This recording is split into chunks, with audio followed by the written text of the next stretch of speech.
오늘은 창세기 14장 말씀 보겠습니다. 창세기 14장 말씀 먼저 1절부터 16절까지 읽고 말씀 나누겠습니다.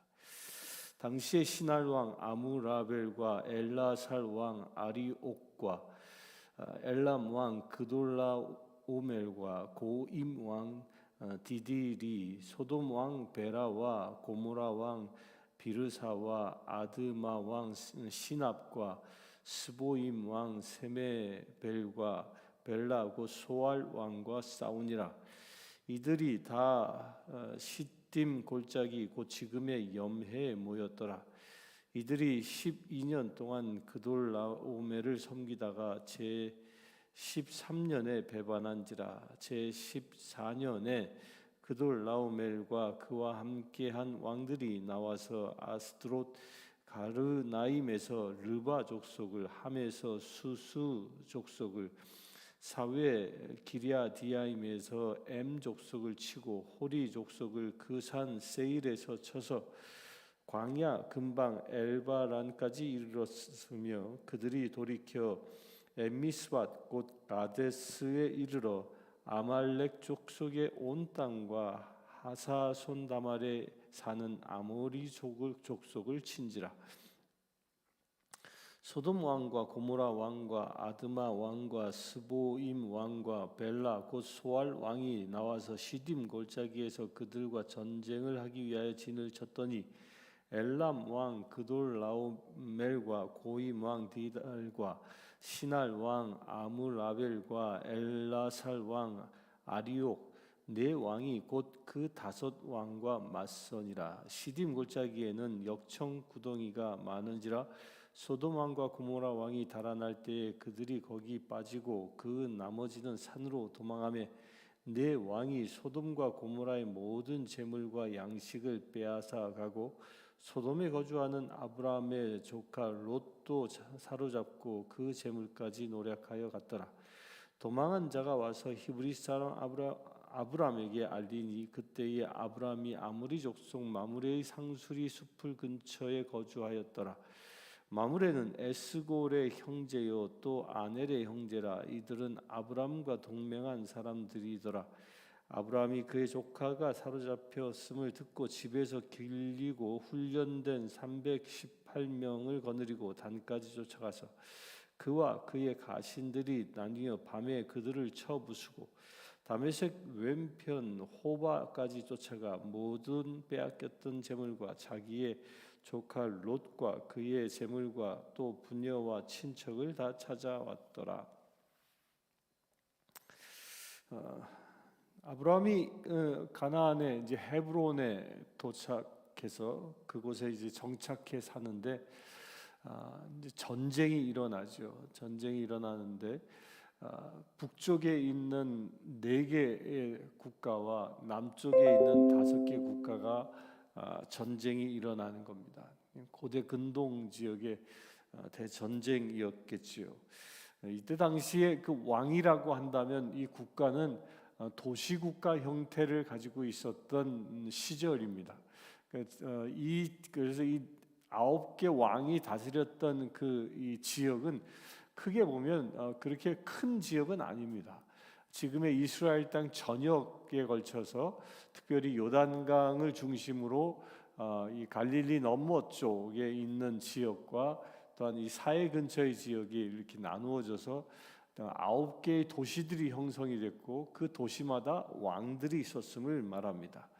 물론 그렇게 왕으로 이 도시국가 형태지만 그것이 작은 나라일지라도 그 나라마다 그 성을 지키는 호위하는 군사들이 사병들이 훈련되어져 있었던 것이죠.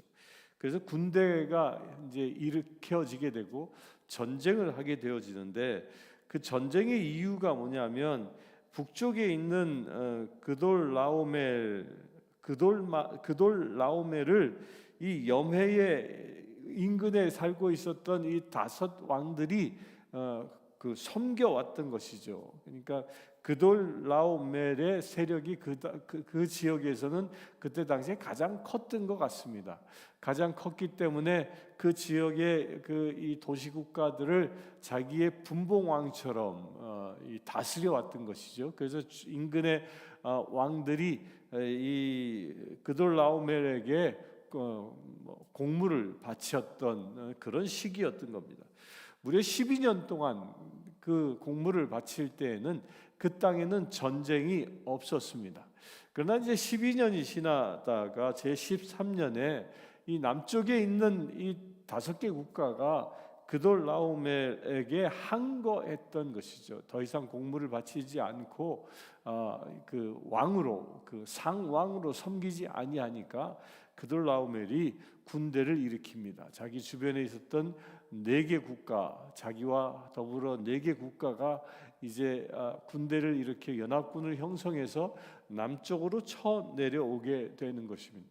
남쪽으로 쳐내려오면서 5절부터 보면 그 내려오는 중간에 있었던 그 거주하고 있었던 족속들이 이 북쪽의 군대들로 인해서 완전히 박살나는 그런 광경들이 기록되어지고, 그리고 이제 최후의 전쟁으로 남쪽의 그 5 왕들이 시딤 골짜기라고 얘기하는데 이 사해바다 인근에 있는 작은 어떤 골짜기였던 것 같습니다. 그 사해바다 인근에 있는 골짜기에서 마지막 전쟁을 하기 위하여 준비합니다. 어떻게 보면 이 남쪽의 5 국가는 자기의 영역 안에서 전쟁하는 거기에 그들은 지리에도 밟고 그랬을 것입니다. 그래서 전쟁하기에 자기들에게 유리한 지형이라고 판단되는 시딤 골짜기를 최후의 전쟁터로 삼아서 쳐들어 내려오는 그 4개 국가의 동맹군들을 섬멸할 계획을 세웠던 것이죠. 그러나 그들은 오히려 그곳에서 대패하게 되고, 그 패배함으로 인하여 그 결과가 소돔과 고모라의 모든 재물과 양식을 빼앗기는 일이 일어납니다. 그런데 왜 이 어찌 보면 아브라함과 관계없는 전쟁 이야기입니다. 이때 당시 아브라함은 헤브론에 살고 있었습니다. 그러나 지금 전쟁이 일어난 것은 헤브론으로부터 그 동북쪽 저 아래쪽 사해바다가 있는 곳입니다.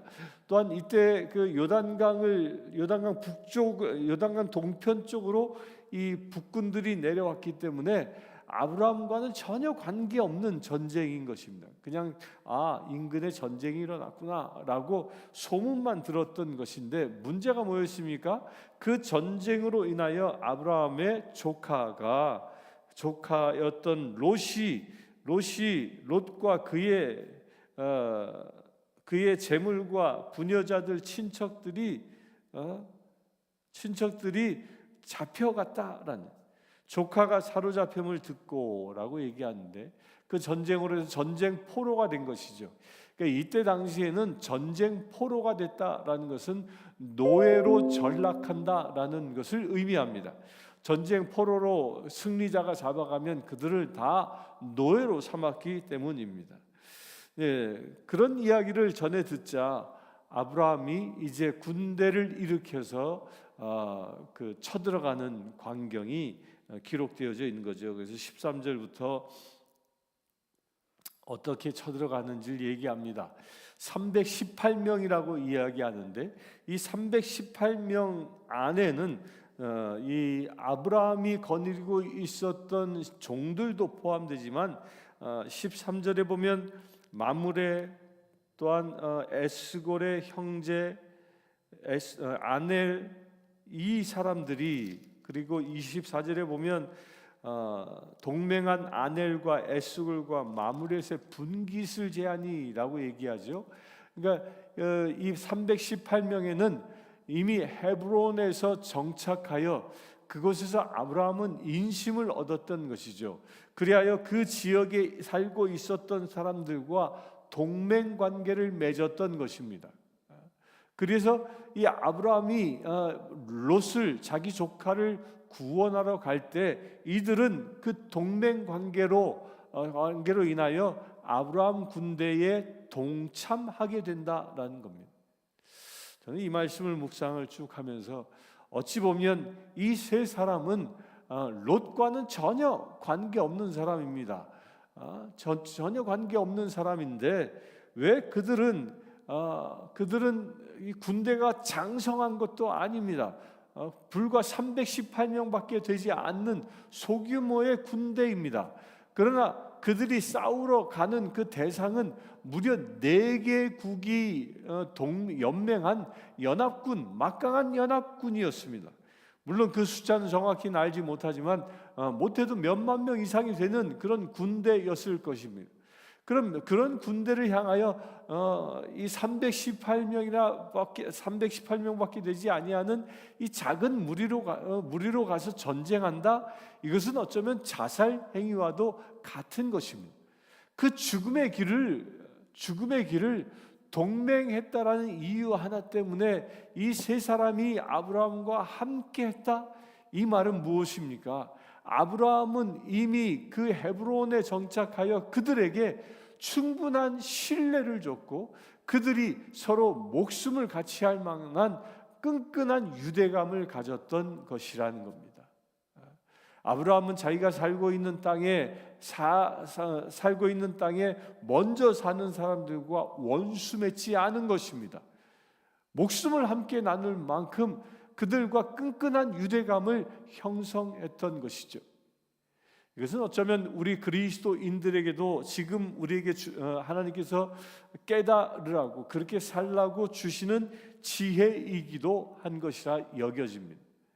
우리가 지금 살고 있는 곳에서 비록 믿지 아니하는 사람들일지라도 그들과 위험이 닥쳤을 때 생사고락을 함께할 수 있을 만한 유대감을 갖추는 것, 이것은 대단히 중요한 일이라는 것입니다. 그럴 때 어려움이 닥쳤을 때 서로가 서로를 도울 수 있기 때문입니다. 우리는 세상에 살아갑니다. 세상 사람들과 더불어 살아갑니다. 그렇게 세상 사람들과 더불어 살아가지만 그 더불어 살아가는 사람들과 원수 맺는 관계가 아니라 그들과 동맹을 맺는 관계로 서로가 서로를 끌어안을 수 있어야 함을 얘기합니다. 15절에 보면 그들은 밤에 이 4개의 동맹 군들을 쳐부쉈다라고 얘기합니다. 그러니까 밤에 곧 야습을 한 것이죠.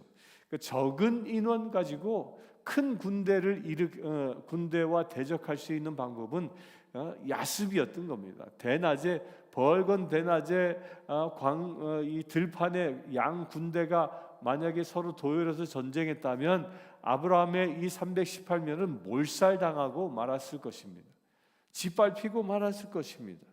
그러나 상대 군대가 깊게 잠들어 있는 승리의 도취에 있었겠죠. 그리하여 그들은 아마도 잔치를 베풀고 이 야영했을 것입니다.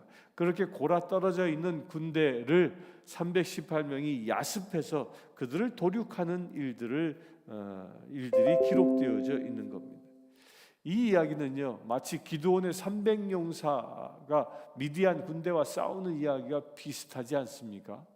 아마도 기드온을 300용사만 세웠던 그 전략은 이 아브라함에게도 적용되어진 것이죠. 하나님의 방법이라는 것입니다. 전쟁은 사람에게 속한 것이 아니라 하나님께 속했다. 곧 하나님이 도우신다면 상대 군대가 아무리 막강하고 그 규모가 크다 할지라도 나는 비록 메뚜기처럼 작아 보인다 할지라도 하나님이 함께 하시는 전쟁엔 승리한다는 것입니다. 그러니까 하나님이 함께 하신다는 전쟁은요, 세상이 말하고 있는 군비의 경쟁을 통하여 이기는 것이 아니라는 겁니다.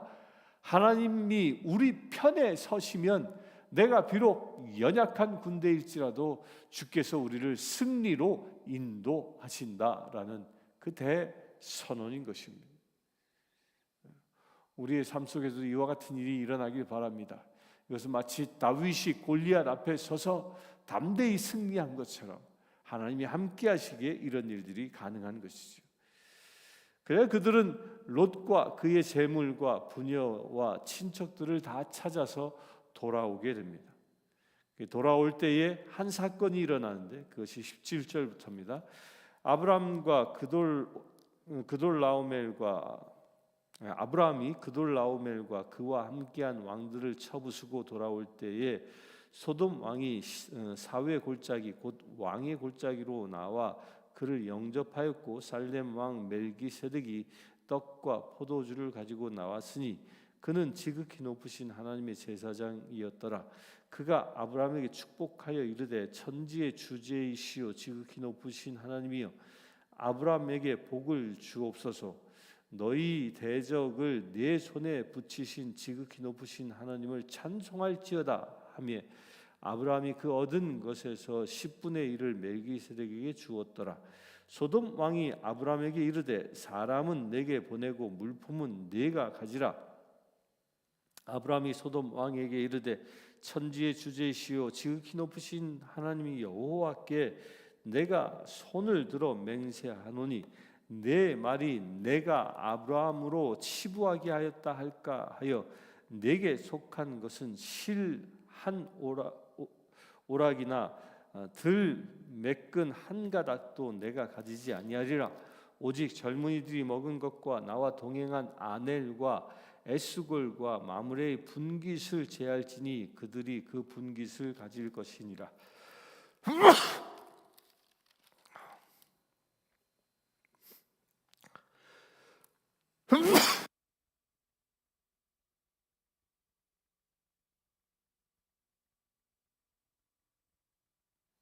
알러지로 재채기를 했습니다. 죄송하네요. 이제 그렇게 승리하고 돌아오는 길, 그 돌아오는 길이 어디였냐? 사회골짜기라고 하는데 이 사회골짜기는 왕의 골짜기라고 불리기도 하는 곳이죠. 이것은 어떤 곳이냐면 예루살렘 성에서 400m밖에 안 떨어진 그 골짜기입니다. 이 골짜기는 이게 예수님께서 기도했던 그 올리브산, 감람산이라고 얘기하죠. 그 예루살렘 성과 감람산 그 사이에 나 있는 골짜기, 그 골짜기를 왕의 골짜기라고 얘기합니다. 그러니까 아브라함은 살고 있었던 것이 헤브론이었다고 그랬죠. 헤브론은 예루살렘보다 남쪽에 위치해 있는 곳이었기 때문에 단까지 올라가 이 전쟁했던 아브라함이 꼭 지나가야 하는 길목이 이 왕의 골짜기였던 겁니다. 그렇게 왕의 골짜기까지 이르니까 이미 소문이 다 난 것이죠. 소문이 나니까 두 왕이 기다렸는데 그 첫 번째 왕은 이 소돔의 왕이었다라고 얘기합니다. 소돔의 왕이 이 시외 골짜기 왕의 골짜기까지 와 있다라는 게 뭐예요? 전쟁에서 패배해서 그가 그곳에 피신해 왔던 것이죠. 예루살렘 살렘에 피신해 왔던 사람 와 있었다가 이제 아브라함이 승리하고 왔다라는 그 소식을 듣게 되고 거기에 마중을 나가게 됩니다.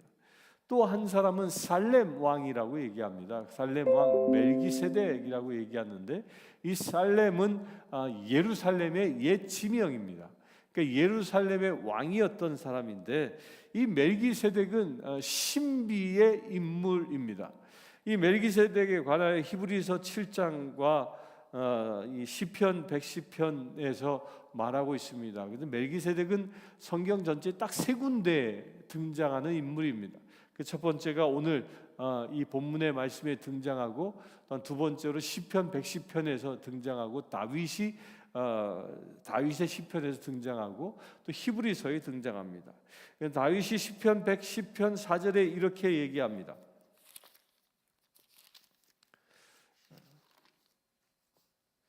여호와는 맹세하고 변하지 아니하시리라 이르시기를 너는 멜기세덱의 서열을 따라 영원한 제사장이라 하였도다. 그러니까 멜기세덱이 어떤 사람이냐?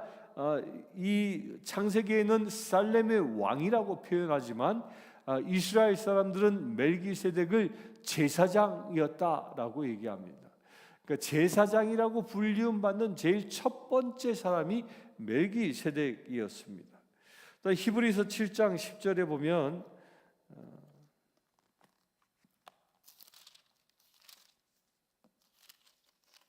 히브리서 7장 1절부터 보면 이 멜기세덱은 살렘 왕이요 지극히 높으신 하나님의 제사장이라.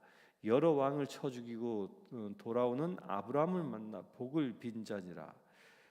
아브라함이 모든 것의 10분의 1을 그에게 나누어 주니라. 그 이름을 해석하면 먼저는 의의 왕이요 다음은 살렘 왕이니 곧 평강의 왕이요 아버지도 없고 어머니도 없고 족부도 없고 시작한 날도 없고 생명의 끝도 없어 하나님의 아들과 닮아서 항상 제사장으로 있느니라. 이게 무엇을 얘기하는 것입니까? 이 멜기세덱은 예수 그리스도를 상징하는 한 인물이 된 것입니다.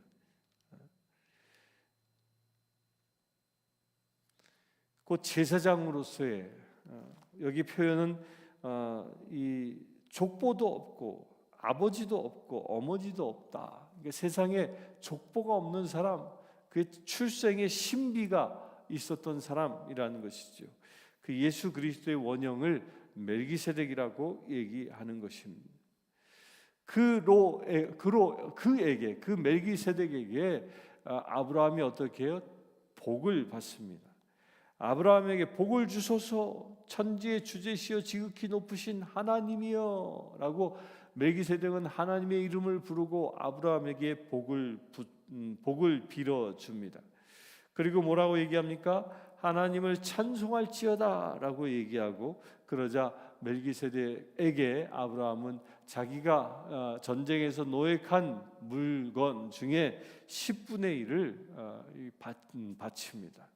여기서 우리가 보아야 할 것은요 20절에 멜기세덱이 하나님을 찬송할지어다라는 이 말과 10분의 1을 하나님께 바쳤다라는 이 말은요 동등한 의미를 가지고 있습니다.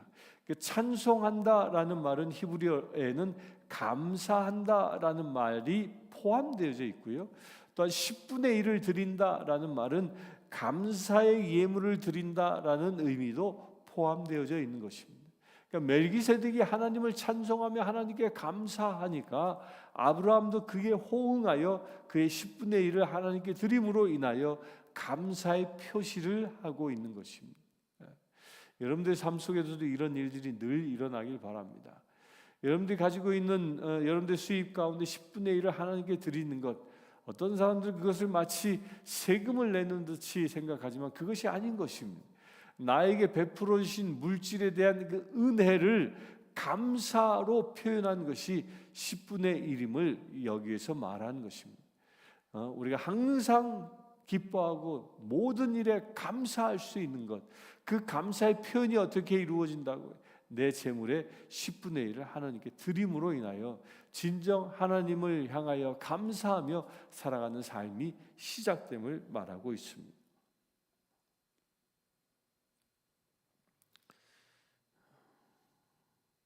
그렇게 멜기세덱의 축복이 끝나자 이제 소돔 왕이 아브라함에게 얘기합니다. 여호와께 내가 손을 들어 맹세하노니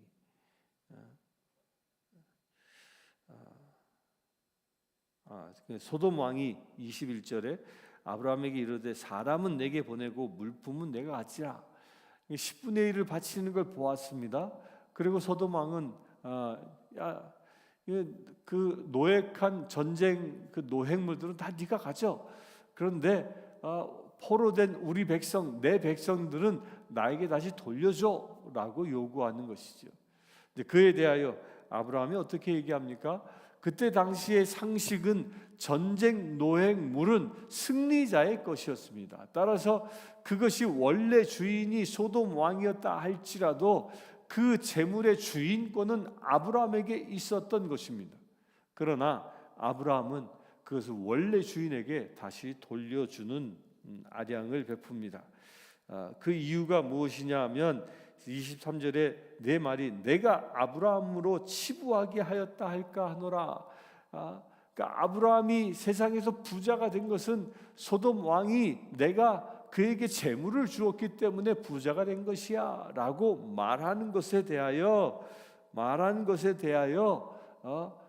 그 말할 수 없도록 하기 위하여 받지 아니한 것입니다. 이 말의 배경은 무엇이냐면요, 아브라함은 이 순간에도 철저히 모든 물질은 하나님이 주시는 것이라는 믿음의 고백이 담겨 있는 것입니다. 그러니까 아브라함은 놀라운 경험을 하지 않았습니까? 애굽 땅에 자기 생각대로 먹을 것을 구하기 위하여, 기근을 피하기 위하여 애굽 땅에 갔다가 죽을 지경이 되었지요. 어찌보면 그의 아내 때문에 죽을 수도 있었던 운명이었습니다. 그러나 하나님의 특별한 섭리로 그곳에서 이 아내를 다시 돌아오게 하고 다시 가나안으로 돌아올 수 있는 길을 하나님께서 열어주십니다. 그런데 돌아오는 길에 하나님은 어떻게 하십니까? 그들이 빈손으로 오게 하지 아니하시고 가축들과 또한 금과 은을 얻어서 가나안에 돌아오게 된 것입니다. 아브라함은 그것을 경험했기에 모든 세상의 재물은 하나님께로부터 오는 것이다라는 것을 그는 믿고 있었던 것이죠. 그렇기 때문에 그가 재물을 얻은 것은 그 재물을 얻은 삶을 통하여 누가 영광 받아야 되는 것이냐? 하나님이 영광 받아야 된다라는 그 믿음의 고백이 여기에 담겨 있는 것입니다. 내가 부자가 된 것으로 인해서 소돔왕 내가 영광 받을 수는 없는 것이다라는 겁니다. 사랑하는 성도님들, 재물을 통하여 여러분들은 누구에게 영광을 돌립니까? 우리는 좋은 회사에 들어가서 좋은 대우를 받고 거기서 일하고 월급을 받을 수 있습니다. 그러나 그 모든 것들이 세상적인 견지로 보면 그 회사의 오너가 나에게 급료를 주는 것이지만 믿음의 견지에서 보면 하나님이 주시는 것이라는 거예요. 하나님이 나에게 베풀어 주시는 것이라는 그 믿음의 고백이 있을 때 우리가 아브라함과 같은 복을 누리는 삶을 살 수 있는 것입니다. 세상은요, 점점 더 부가 창대해져 갑니다. 부동산, 건물도 점점 더 높게 올라갑니다. 그런데 그렇게 부가 쌓이는 이유가 어디 있는지 아십니까? 그 부를 만든 사람들이 그들이 죽을 때 그 부를 하나도 가져가지 못하기 때문입니다. 세상에 남겨둘 수밖에 없기 때문이지요. 하나님이 주신 것, 하나님께서 거두어 가시는 것입니다. 오늘 여러분들의 삶을 통해서 여러분들의 삶의 주인은 내가 지금 이 순간 누리는 모든 것들은 하나님이 베풀어 주신 특별한 은혜다라는 그런 믿음을 가지시고 오직 하나님께만 영광 돌리는 거룩한 삶을 사시기를 주의 이름으로 축원합니다. 그것을 위해서 함께 기도하겠습니다. 주 아버지 하나님,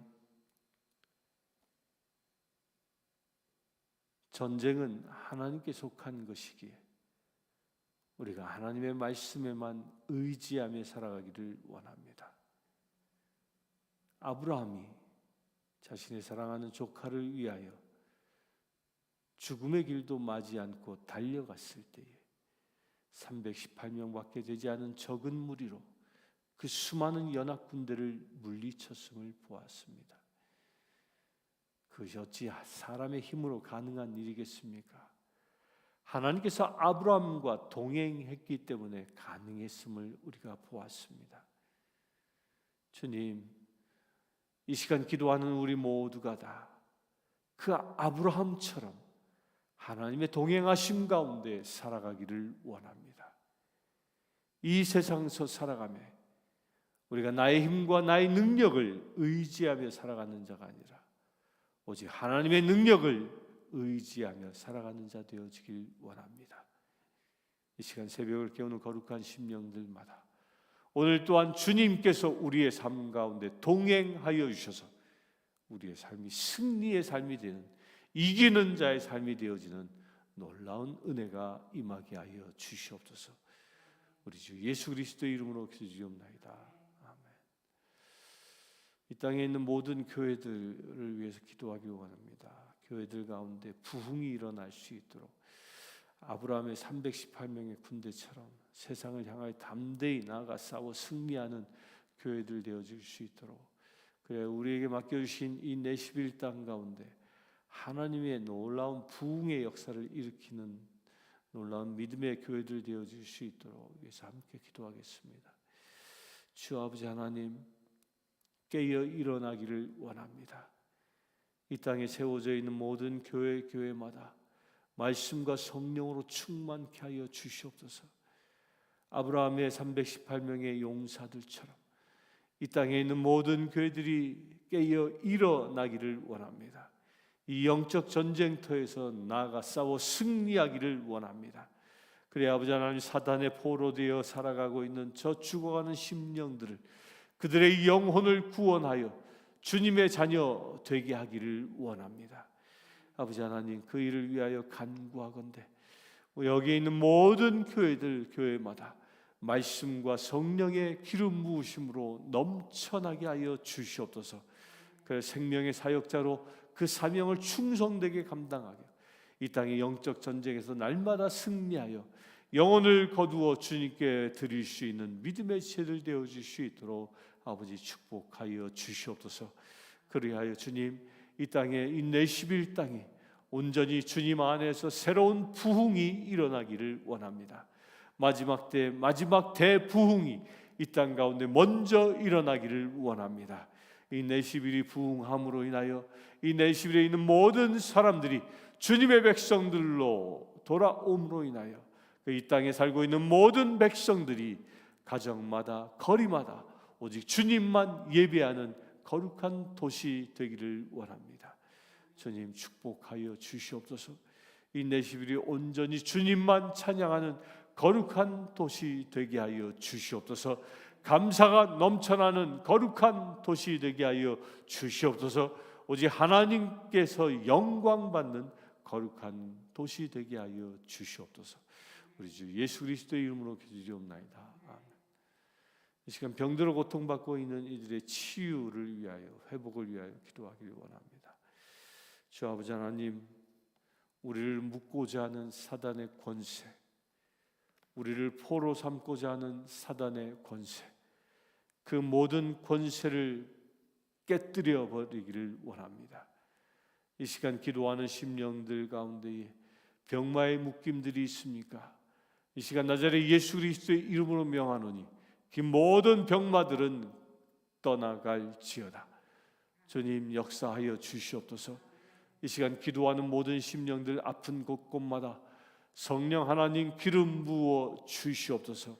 예수 그리스도의 보혈로 덮어 주시옵소서. 온전히 그리하여 치유되게 하셔서 아픔에 사로잡혀 있는 심령이 아니라 주님의 강건한 주의 백성들로 다시 거듭날 수 있는 놀라운 은혜가 이루어지게 하여 주시옵소서.